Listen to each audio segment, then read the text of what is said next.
And you know me, so I'm gonna make this as quick as possible, as painless, get you the most information in the least bit of time, straight to the meat and potatoes. We're not worried about nothing else.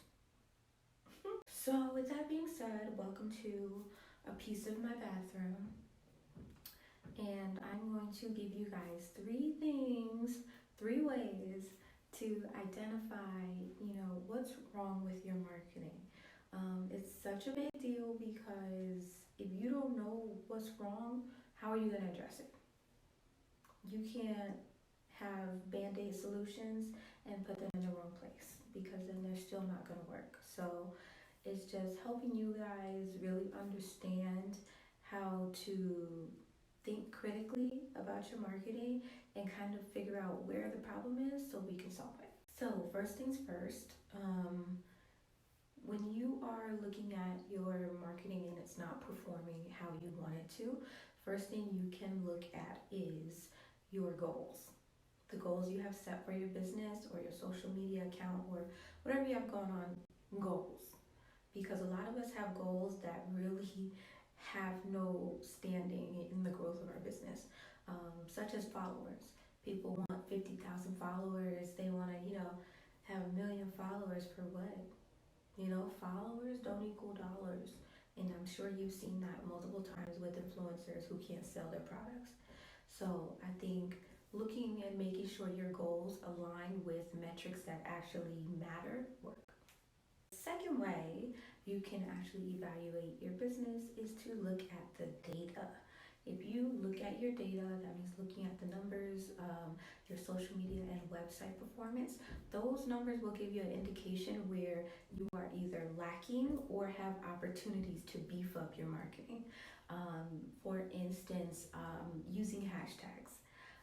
On social media, you can see what numbers your hashtags generate.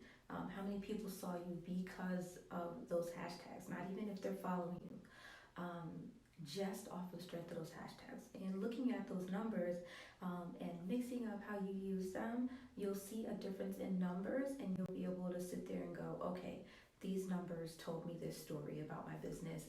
I need to do this more often and this less often. And that's kind of how it works. The beauty of using data, which is like my favorite way, the beauty of using data to evaluate where you're going wrong is because it's literally historical data and it's concrete evidence that, this didn't work. I did this on Friday and it did horrible, but I did this on Tuesday and it worked amazing. It shows you what's working and what's not. And once you can read those numbers and understand what's going on, you will be able to adjust your marketing at the drop of a dime, okay, and see the results that you really want to see. The final and third way, what you can look at to, identify why you aren't seeing results is your product or service. If you look at your product, service, think about the story that you're telling. Think about the solutions that your product or service provides. If you don't see that, that's a big indicator of why you aren't seeing results or conversions. People aren't buying or investing in you.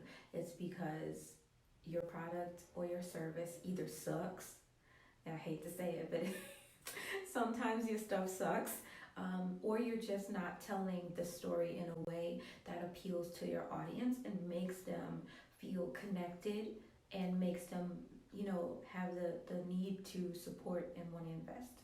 So just to wrap all of that up, you can look at your goals, you can look at your data, and you can look at your products or services to evaluate why your marketing is not working for you.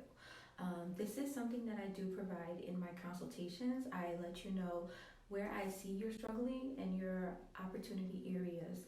So give me a call, visit my website, fill out my contact form. I'm at www.thephoenixgrid.co, and you can schedule a free consultation and I can get you all the way together. I'll get you right, okay? I'm out of here. Bye.